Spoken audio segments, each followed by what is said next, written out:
Cette fois, nous avons des extraterrestres venus de futurs en déclin, des transformations que nous n'aurions jamais imaginées et des améliorations multiverselles dont certains extraterrestres avaient des besoins depuis des années. Cependant, avoir de nouveaux pouvoirs ne garantit pas d'être les meilleurs. Est-ce que ces versions pourront surpasser les extraterrestres originaux? Aujourd'hui, nous allons le découvrir dans cette deuxième partie d'un versus définitif.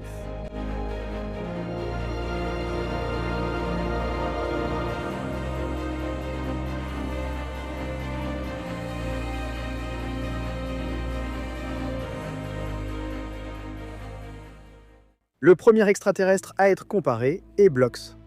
Je dois mentionner que dans les deux versions, le design de Blox est parfait. Parfois, je pensais même qu'il avait l'air meilleur dans le reboot. Mais dans Omniverse, les détails qu'ils lui ont donnés ressortent vraiment. Surtout quand l'extraterrestre utilise ses pouvoirs. Regarde-le simplement quand il est détruit, et mon Dieu, quand il se reconstruit. Regarde tous les détails de sa reconstruction, pièce par pièce. Point pour l'original. En ce qui concerne l'utilisation de ses pouvoirs, le Blox du reboot a eu le courage d'affronter Alien X, en utilisant son bouclier classique pour protéger les bennes du multivers. C'est une capacité classique de Blox qui, même si elle paraît simple, fonctionne. Dans Omniverse, Blox utilise aussi son bouclier, mais il se désarme si facilement face à l'attaque du Dr Victor que je suis surpris de voir à quel point il a été présenté comme fragile. Ici, le point revient au reboot car il a pu résister à toutes les attaques sans se désassembler. En ce qui concerne les compétences, le Blox d'Omniverse est à un autre niveau. Il a une très grande capacité à contrôler ses pouvoirs, ce qui lui permet de créer de nouvelles attaques. C'est important car cela maximise le contrôle lors d'un combat contre un ennemi dangereux. Regarde simplement comment il lance de petits gommous à Fantasmatico, non? Et si cela ne suffisait pas, Blox pouvait créer un bazooka avec lequel il pouvait lancer des blocs, capables d'exploser. Un point pour Omniverse qui lui donne la victoire.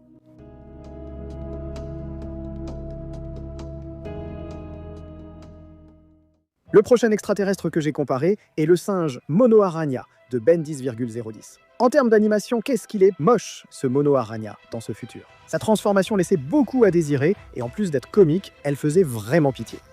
Maintenant, dans Alien Force, on nous présentait ce petit bijou. On voyait Ben évoluer jusqu'à atteindre cette transformation. Ce singe araignée-là est vraiment vivant, ses couleurs étaient éclatantes, sa fourrure paraissait plus naturelle, et ce détail dans la queue qui le faisait toujours ressortir lui donne un point bien mérité pour Alien Force. En ce qui concerne les pouvoirs, ce Monoarania savait agir rapidement. Celui-ci utilisait sa toile pour immobiliser tout ce qui bouge. Dans le reboot, le mal de dos et les vertiges en se levant ne sont pas des pouvoirs. Donc un autre point pour Alien Force. En ce qui concerne les compétences, le Monoarania de Ben 10010 n'en a pas. En fait, je pourrais même dire qu'il a perdu tous ses réflexes. Regarde comme il subit l'attaque de X en y allant directement. Il n'y a même pas la moindre intention d'essayer de l'esquiver, c'est vraiment nul. Dans Alien Force, il grimpe un immeuble tout en lançant des toiles pour éviter l'attaque de deux de ses fouines. Il esquive même un immeuble lancé par ses bestioles. Monoarania est tellement supérieur qu'il a attendu la dernière seconde pour sauver Kevin de façon épique. En résumé, il possède une agilité remarquable qui, ajoutée à son expérience et à ses pouvoirs innés, en fait un extraterrestre digne du point et d'une victoire écrasante.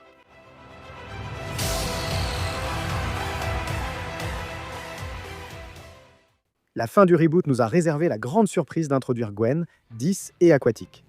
Celle-ci avait une version modifiée qui permettait à cet extraterrestre de survivre plus longtemps sur la terre ferme. C'était génial de voir l'eau couler le long de ses branchies et de ses réservoirs sur le dos. La série originale avait ce monstre, avec tellement de détails que tu pouvais même compter ses dents. Ses écailles étaient bien rendues, et dans l'eau, leur animation créait une ondulation sous-marine. C'est évident, hein, mais pour l'original. Mais ce détail du respirateur d'Aquatique mérite aussi un point. Depuis la première fois que j'ai vu ce détail dans le film Le secret de l'Omnitrix avec un personnage aléatoire, je me suis toujours demandé pourquoi l'Omnitrix n'avait jamais donné ça à Aquatique. L'Omnitrix a ses favoris. Parmi les pouvoirs, la morsure est l'un des plus distinctifs. Et même si dans le reboot il l'utilise pour retirer 3 Omnitrix d'un coup à Alien X, l'Aquatique de la version originale l'utilise d'une meilleure façon. Celui-ci essayait de sauver les œufs du Kraken. C'est pourquoi, cette fois-ci, il a décidé de les mettre dans sa bouche. Sa rapidité et le contrôle qu'il a pour ne pas les détruire donnent un point à la version originale. En ce qui concerne les compétences, cette version essaie de nous faire croire qu'elle est bien meilleure que les autres extraterrestres.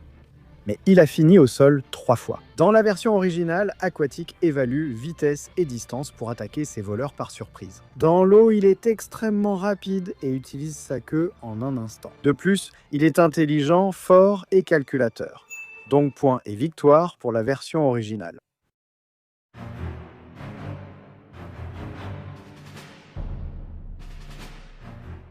L'extraterrestre suivant à comparer est Boulet de Canon, doté d'un V dimensionnel. Celui-ci affiche un design très faible.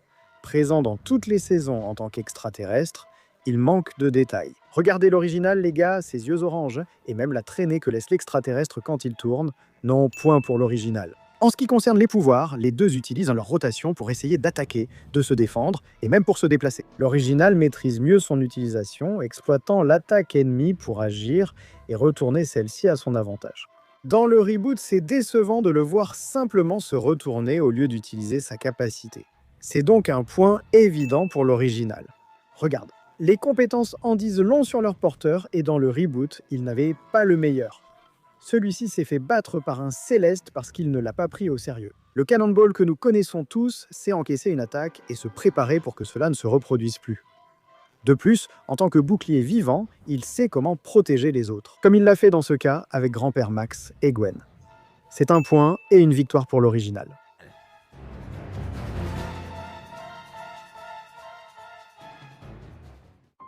Le prochain extraterrestre à arriver sur le terrain est Goop. Je dois te préciser que celui du reboot n'a eu qu'1 minute à l'écran pour te le présenter. Durant ce court laps de temps, son animation s'est nettement améliorée. Cependant, dans Force Alienigena, il y a des détails comme le fait de le faire fondre. Pendant ce temps, une sorte de physique agit, comme lorsqu'il se cogne à la porte. Et pendant qu'il reprend sa forme originale, il le fait d'une manière tellement extraterrestre que le point est vraiment mérité pour Alien Force. En ce qui concerne ses pouvoirs, le Goop du reboot l'a rendu incroyable. Il a utilisé son moniteur antigravité pour sauver cet Aquatic du vide nul. Et ensuite, il nous présente son mode de vol qui plaît mais qui n'est pas suffisant. Et en fait, le Goop de Force Alien a utilisé sa forme gélatineuse pour se transformer en ce qu'il fallait afin d'espionner les DN aliens. Ensuite, il intervient en étendant tout son corps pour les attraper et les écraser. Un point pour Alien Force. Pour les compétences, j'ai été surpris que dans le reboot, il risque sa vie pour un inconnu. Pourtant, ses compétences lui ont donné ce qu'il fallait pour sortir de l'orbite d'attraction d'un portail. Il a réussi à éviter ces pièges qu'aucun de ses autres aliens ne pouvait esquiver. Tout en esquivant et en protégeant cet extraterrestre des mêmes pièges. Un point largement mérité pour le reboot. Même si au final, c'est une victoire claire pour l'original. Il existe d'autres extraterrestres qui peuvent être comparés. Et je pense qu'il est temps de choisir le meilleur du meilleur. Suprême, fusion, ovni meilleur. Amélioration pour tous. Si cette idée te plaît autant qu'à moi, n'oublie pas de partager cette vidéo. Sans en dire beaucoup plus, je vous dis au revoir. Rappelle-toi que je suis Frio 10 000 et avec moi, ce sera jusqu'à la prochaine fois. Au revoir.